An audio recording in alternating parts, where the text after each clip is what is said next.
Bismillahirrahmanirrahim. Hər birinizi o gözəl Allahımızın salamıyla salamlayıram. Allahın rəhməti, bərəkəti üzərinizdən əskik olmasın inşallah. Əvvəllər çox da uzaq olmayan keçmişdə bir zamanlar bir uzağı iki otaqdan və bir mərtəbədən ibarət olan çiy kərpizlə, yəni torpaqla, palçıqla inşa edilmiş evlərdə və yaxud küləşnə evlərdə. Küləşnə evlər deyəndə iki tərəfi taxta parçasından ibarət, aralığı adicə palçıqla samanın qarışığı doldurulan. Buna deyirlər küləşnə.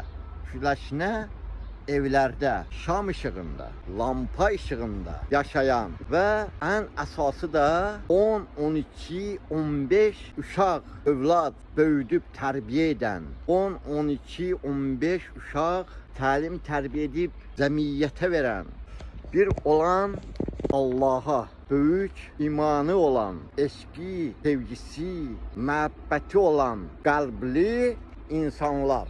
İndiki zamanəmizdə çox mərtəbəli, ən bahalı, ən gözəl inşaat materialları ilə inşa edilmiş, gözəl, yaraşıqlı, bərbəzəkli, geniş, çox mərtəbəli evlərdə, villalarda yaşayan, həm də onu da deyim ki, yerli tikinti materialları ilə ani olmayıb, xarici ölkələrdən bahalı tikinti materialları İrandan, Türkiyədən, İtalyadan, İspaniyadan və s. gətizdirib çox mərtəbəli, gözəl, yaraşıqlı, çılçıraqlı, geniş evlər, villalar inşa edib qəlblərində o böyük yaradana imanı olmayan, eşqi, sevgisi, məhəbbəti olmayan qəlbli insanlar. Əlbəttə ki, mən geniş, gözəl, yaraşıqlı, bərbəzəkli evlərin olmasının əksinə deyiləm. Hərə öz imkanına görə özünə gözəl şərait qurmağı bacarmalıdır. Mənim öz evimin birinci mərtəbəsinin hündürlüyü müəyyən səbəblərə görə 6 metr oldu. Burada söhbət bir ayrı zamanda və iki ayrı qəlbli insanlardan söhbət gedir. Bir zamanda palçıqdan, çiy kərpicdən inşa edilmiş bir mərtəbəli, iki otaqdan ibarət olan, şam işığında, lampa işığında yaşayan 10, 12, 15 gözəl, tərbiyəli, əxlaqlı övladlar böyüdən, qəlbləri Allah eşqi ilə döyünən, qəlblərində o bir olan Allaha qarşı eşq, sevgi, məhəbbət olan, qəlbləri pak olan, qəlblərində çirkinliklərə yer olmayan qəlbli insanlar, bir tərəfdə də gözəl, çox mərtəbəli,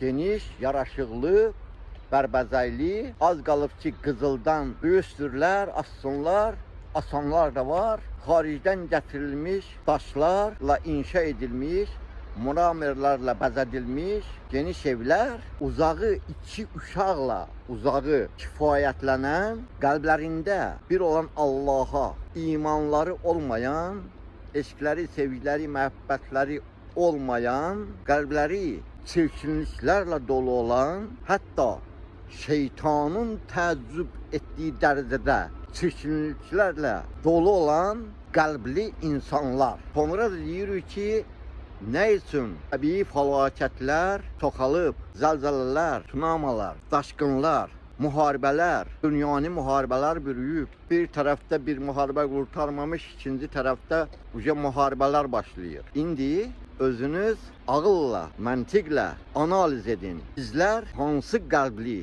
insanlardan olmalıyıq və ən əsası hansı qəlbli övladlar, uşaqlar böyüdüb cəmiyyətə verməliyik. Allah hər birinizdən razı olsun. Allah hər birinizə özü yar və yardımcı olsun. Əgər insan qəlbində Allah eşqi, Allah sevgisi, Allah məhəbbəti varsa, o qəlbdə çirkinliyə yer yoxdur. Şeytan o qəlbə nüfuz edə bilməz. Bir qəlbdə ki, Allah eşqi, sevgisi, məhəbbəti olmasa, Allaha iman olmasa, o qəlbdə şeytan məskunləşəcək, o qəlb çirkinliklərlə dolu olacaq və elə qəlbli insanlar cəmiyyətə də zərərdən başqa bir şey verməyəcəklər.